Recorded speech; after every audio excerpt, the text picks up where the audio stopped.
Big development is coming. We all know कि recently Hamas ने 2 hostages को release किया था इजराइल के। 26 अक्टूबर को अल जजीरा ने एक रिपोर्ट पेश की जिसमें यह नुमाया किया गया कि हमास इजरायली हॉस्टेजेस को रिलीज करने के लिए रेडी है, जिससे कि इस जंग की आग को बुझाया जा सके। यानी हमास ने प्रपोजल दिया है सीज फायर का। उधर ईरान स्पोक पर्सन ने भी यूएनजीए से बातचीत के दौरान बताया कि हमास इजराइल के सिविलियन को रिलीज कर देगा अगर इजराइल 6000 फिलिस्तीनी को रिहा कर देगा जो इजरायली जेलों में कैद हैं। Hamas is ready to release civilian prisoners.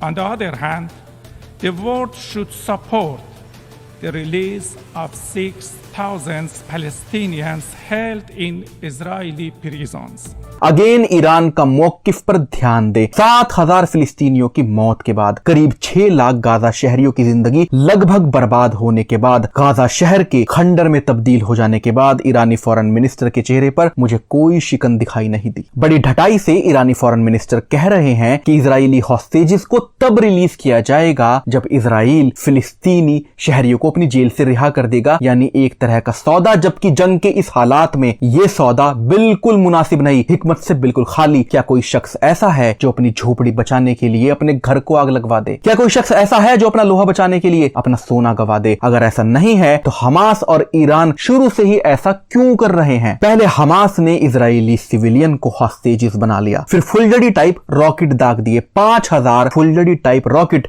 जो शुरुआत में हमास ने इजराइल पर दागे, उससे इजराइल की कोई बिल्डिंग को तो क्या, किसी मकान को भी कोई नुकसान नहीं हुआ। बदले में इजराइल ने गाजा को खंडर में तब्दील कर दिया। अब बड़ी ढटाई से ईरान ऐसे बातचीत कर रहा है जैसे ये तो कोई फातिह मैदान हो। दाल में कुछ काला लगता है मुझे, मैं सिर्फ डाउट कर रहा हूं। हक अल्लाह सुब्हानहू तआला जानते हैं, मैं कोई फैसला नहीं कर रहा। लेकिन जो भी हिस्ट्री को थोड़ा बहुत जानते हैं उनको पता चल जाएगा ये वही सेम स्क्रिप्ट है जो वर्ल्ड वॉर में यूज हुई थी जब पर्ल हार्बर हुआ। ये वही सेम स्क्रिप्ट है जो 9/11 में यूज की गई। पर्ल हार्बर में पहले यूएसए पर हमला हुआ, फिर यूएसए ने जापान पर एटम बम डाल दिया। 9/11 में पहले यूएसए पर हमला हुआ, फिर यूएसए ने अफगानिस्तान में लाखों मुसलमानों को कत्ल किया। अब हमास ने इजराइल पर हमला किया और इजराइल ने गाजा में लाशें बिछा दी। इन शैतान के पुजारियों की यही सेम स्क्रिप्ट है। पहले ये खुद पर छोटा सा हमला करवाते हैं और बदले में फिर ऑर्डर आउट ऑफ केओस को लाते हैं। इसीलिए मैंने अपनी फर्स्ट वीडियो में इस कॉन्फ्लिक्ट के मुतालिक जो बनाई थी, मैंने उसमें कहा था कि ये इजराइल का 9/11 है। अमीर अब्दुल्ला ने आगे कहा है कि ईरान तुर्की और कतर के साथ मिलकर फिलिस्तीन के लिए बड़ा रोल प्ले करेगा। अब पता नहीं कब करेगा, शहर तो खंडर हो चुका है।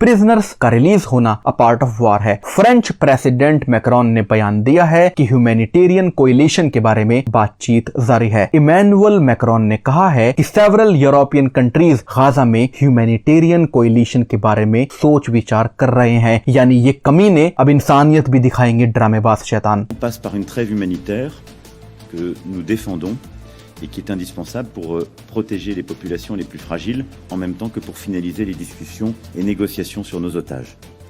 Nous veillerons donc, comme je le disais, à ce que cette action humanitaire soit pleinement coordonnée à l'égard principalement des populations de Gaza, à l'égard également des populations de Cisjordanie, avec l'initiative que nous avons souhaité prendre pour उधर Spain ने European union को proposal दिया है एक piece conference करने का। जनाब हक के कुद्दूस ने कुरान में फरमाया है कि ये जमीन में फसाद फैलाते हैं। जब इनसे पूछा जाता है कि तुम जमीन में फसाद क्यों करते हो तो ये कहते हैं हम तो अमन लाने वाले हैं। मैं अपनी वीडियोस में लगातार ये जिक्र कर रहा हूँ कि ईरान का मौकिफ डाउटफुल है, क्योंकि ज्यादातर इस्लामी मुमालिक अपाहिज हो चुके हैं। सऊदी अरब और यूएई बिक चुके हैं। तालिबान 20 साल जंग के बाद जख्मी है। इजिप्ट और जॉर्डन बुजदिल हो चुके हैं। तैयब अर्दगान तन्हा है और इमरान खान जेल में है। बचता है ईरान जो बयानबाजी कर रहा है, और अगर कोई जवाबी कार्रवाई कर भी रहा है तो इजराइल पर नहीं, सीरिया पर। इजराइल पर तो ईरान ने एक पत्थर भी नहीं मारा। ईरान जवाबी कार्रवाई कर रहा है सीरिया में। खबर आई है कि 27 अक्टूबर को ईरान ने सीरिया में यूएस ट्रूप पर रॉकेट दागे। मैं आपके सामने सबूत लाकर ये शो इसलिए कर रहा हूं ताकि आम मुसलमानों को पता चल जाए कि हम वाकई बिल्कुल लीडरलेस हो चुके हैं, क्योंकि जो हमारे लीडर हैं वो तो अपोजिट टीम की तरफ से खेल रहे हैं, या तो जहालत में या मुनाफकत में, अल्लाह आलम। क्योंकि जब उम्मत को यकीन हो जाएगा, दिल से यकीन हो जाएगा, खबरों से नहीं दिल से ये यकीन हो जाएगा कि हम बिल्कुल लीडरलेस कौम है, तभी हम दिल से आसमान की तरफ देखेंगे, रिवाजन नहीं, दिल से। तभी हम अपनी दुआओं में जनाब हक के कुद्दूस से ये मुतालबा करेंगे कि या रब इमाम मेहदी को भेज दे। मेरे देखे इमाम मेहदी इस दुनिया में तभी आएंगे जब हर उम्मती उनके लिए दुआ कर रहा होगा। अहम खबर और आई है कि इजरायली डिफेंस मिनिस्टर ने कहा है कि हमास गाजा के हॉस्पिटल से ऑपरेट कर रहा है। अल अहली अरब हॉस्पिटल को कब्रगाह बनाकर इन शैतान के पुजारियों की खून की प्यास ठंडी नहीं हुई। इनका इरादा और बाकी गाजा के हॉस्पिटल को तबाह करने का लगता है। इसीलिए मीडिया में यह नैरेटिव सेट किया जा रहा है कि हमास गाजा के हॉस्पिटल से ऑपरेट कर रहा है।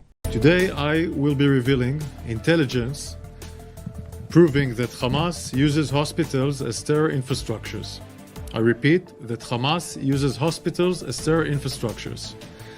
Hamas has turned hospitals into command and control centers and hideouts for Hamas terrorists and commanders.